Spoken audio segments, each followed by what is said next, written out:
Hello guys, मैं आपका दोस्त OP Kamboj motivation speaker, writer and counsellor. आपका एक बार फिर हमारे इस चैनल में स्वागत है। आज बात करते हैं कुछ टॉपिक जो है वो हटके हैं। How to convince others.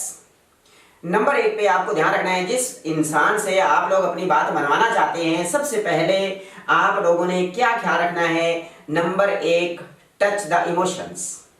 Emotionally connected रहना है, उसकी भावनाओं से जुड़ना है। वो क्या कहना चाहता है, उसकी भावना क्या है, उसकी फीलिंग्स क्या हैं, उसके इमोशंस क्या हैं, ये सब चीज़ों का ख्याल रखते हुए उसके साथ इमोशनली अटैच हो जाना है। इतने अटैच हो जाना है, इतने अटैच हो जाना है कि सामने वाला ये सोचे कि हाँ, सच में मेरी बात को सुनने वाला कोई इंसान मिला है, या सच में कोई इंसान अपनी बात मेरे सामने रख रहा है। इसलिए आप लोग इमोशनली कनेक्ट होकर के किसी से भी अपनी बात इजीली मनवा सकते हैं। नंबर 2 पे एक्सप्लेन द गुड रीजन।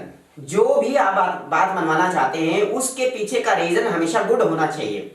मतलब उसका जो रीजन होना चाहिए वो पॉजिटिव होना चाहिए, गुड रीजन होना चाहिए, एक एक्यूरेट और करेक्ट रीजन होना चाहिए, सही रीजन होना चाहिए। अदरवाइज उसका नेगेटिव इंपैक्ट पड़ सकता है। आप हमेशा अच्छे के लिए ही और सामने वाले के अच्छे के लिए और खुद के अच्छे के लिए ही ऐसी बात को मनवाने की कोशिश करें जो बात जायज है, जो बात जरूरी है, जो बात मनवाना चाहते हैं, उसके पीछे का रीजन अच्छा ही होना चाहिए। नंबर 3 पे ऑफर ए ड्रिंक बिफोर परसुएशन। आप लोग किसी भी इंसान को परसुएट करने की कोशिश कर रहे हैं, किसी से भी अपनी बात मनवाना चाहते हैं, तो उसको पहले एक अच्छा सा ड्रिंक ऑफर कीजिए। उसे बोलिए कि चलो चलते हैं, एक कप चाय पीते हैं, एक कप कॉफी पीते हैं, कुछ खा पी लेते हैं, इस बहाने थोड़ी बैठ जाएंगे। मतलब सामने वाले के अंदर पूरा इंटरेस्ट दिखा करके उसको एक ड्रिंक ऑफर करके आप लोग पास वाले ही, चाहे सिंपल ही किसी ढाबे के पास चले जाएं या फिर रोड साइड जो एक टी स्टॉल होता है वहां पर बैठ जाएं, आराम से अपनी बात रखें और एक ड्रिंक ऑफर करके उसका दिल जीत सकते हैं। नंबर 4 पे बी एन एक्टिव लिसनर। आप लोग जिस बात को मनवाना चाहते हैं और जब उसको मौका मिले आपसे बात करने का, तो बी एन एक्टिव लिसनर।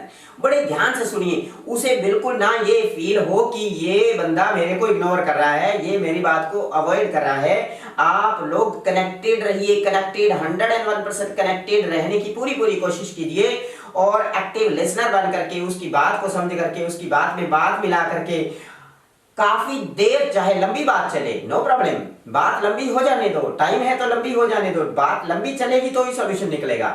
इसलिए आप लोग पूरा टाइम लेकर के एक ड्रिंक ऑफर करके सामने वाले से अपनी कही हुई बात मनवा सकते हैं। नंबर 5 पे यूज फ्लूइड स्पीच। आपकी स्पीच के अंदर दम होना चाहिए, फ्लुएंसी होनी चाहिए। व्हाटएवर यू वांट टू से, यू विल हैव टू से विदाउट एनी हेजिटेशन।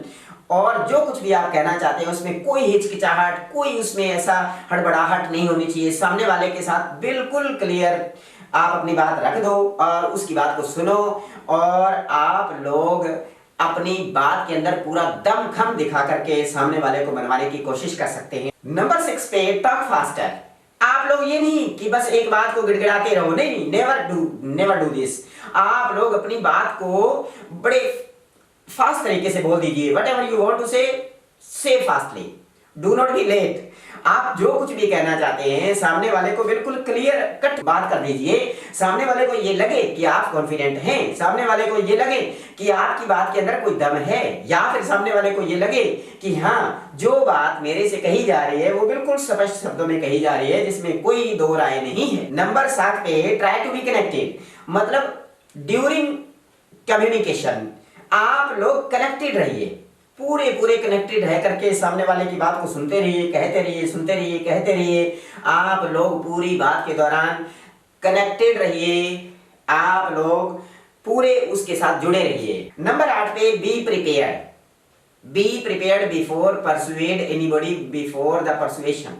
आप किसी को भी परसुएड करना चाहते हैं, किसी को भी कन्विंस कर रहे हैं, आप लोग किसी से भी अपनी बात मनवाना चाहते हैं, तो आप लोग फुल्ली प्रिपेयर्ड होने चाहिए। उसके लिए आपके पास ढेर सारा मटेरियल कंप्लीटली और थॉरली प्रिपेयर्ड होना चाहिए। Whatever the thing you want to say, बिल्कुल वो मटेरियल आपके पास काफी मात्रा में होना चाहिए, प्रिपेयर होने चाहिए। मेंटली आप प्रिपेयर रहेंगे तो ही सामने वाले को अपने तरीके से प्रिपेयर कर पाएंगे। नंबर 9 पे be the master in handling objections. मतलब आप लोग जब बात करना शुरू करेंगे, अपनी बात को मनवाने की कोशिश करेंगे, तो सामने से ऑब्जेक्शंस भी आएंगे, सामने से रिजेक्शंस का भी फेस करना पड़ेगा। तो आपके अंदर ऐसी कला होनी चाहिए कि आप लोग उन ऑब्जेक्शंस को, उन रिजेक्शंस को फेस करने की एक हिम्मत दिखा रहे हैं। पहले उन्हें फेस करो, फिर उन पे अटैक करो। मतलब पहले उनके ऑब्जेक्शंस को सुनिए, पहले उनके रिजेक्शंस को आप लोग एक्सेप्ट करिए, बाद में अपनी बात रखिए और उन पे इस तरह का मतलब डबल अटैक कीजिए कि उनके ऑब्जेक्शंस और रिजेक्शंस फीके पड़ जाएं। नंबर 10 पे don't argue but agree. Don't argue but agree. आप लोग सामने वाले के साथ जिससे भी आप बात कर रहे हैं, जिसको भी मनवाने की कोशिश कर रहे हैं, जिसको कन्विंस करने की कोशिश कर रहे हैं, परसुएड करना चाहते हैं, आप लोग उसके साथ आर्ग्यूमेंट मत करिए। बड़े आराम से अपनी बात रखिए, बड़े आराम से उसकी बात को सुनिए और उसकी बात के साथ सहमत हो जाइए। जरूरी नहीं है कि ये आज लास्ट चांस है उसको मनाने का, अदरवाइज उसके बाद कोई चांस ही नहीं मिलेगा। Have a chance. मतलब बात को इस तरह से फिनिश कीजिए कि उसका लास्ट टच ना आए, आपको लगे कि अभी तक वो बंदा आपके हिसाब से नहीं चल रहा है, आपके बात को मानने में से इनकार कर रहा है। कोई बात नहीं, आप बात को वहीं पर फिनिश करके, आर्ग्यूमेंट ना करके, उसके साथ एग्री होकर के, कोई और टाइम तय करके, इन फ्यूचर कोई और प्लानिंग बना करके आप लोग दोबारा टाइम रखिए। दोबारा टाइम रख करके दोबारा उसको कन्विंस कीजिए, दोबारा उसकी काउंसलिंग कीजिए, दोबारा उसको परसुएड करने की कोशिश कीजिए और आप लोग आर्ग्यूमेंट से जीत सकते हैं, लेकिन आप उसको अपने साथ एग्री नहीं करवा सकते। इसलिए never argue but be agree.